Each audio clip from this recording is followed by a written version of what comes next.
مباراة الأهلي والإسماعيلي اليوم في مباريات الدوري الممتاز 5 مساء بتوقيت القاهرة على استاد برج العرب. المباراة مقامة عبر قنوات أون سبورت.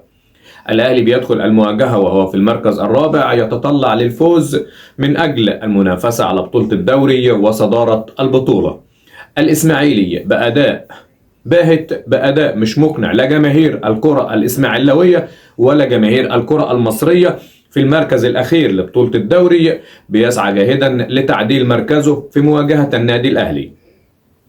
بنتمنى بقاء الإسماعيلي في الدوري، بنتمنى الإسماعيلي يكون موجود، بنتمنى نتائج طيبة، ولكن احنا كأهلاوية بنتمنى فوز النادي الأهلي وبإذن الله تتعدل مع الإسماعيلي بعد كده. ولكن الإسماعيلي من أهم الفرق اللي موجودة في الكرة المصرية اللي بنتمنى له الاستفاقة سريعا إن شاء الله، وما بنتمناش إنه يبعد عن الدوري الممتاز. ولكن كل التوفيق للنادي الأهلي في مباراة اليوم وحصد ال3 نقاط في مواجهة الإسماعيلي إن شاء الله.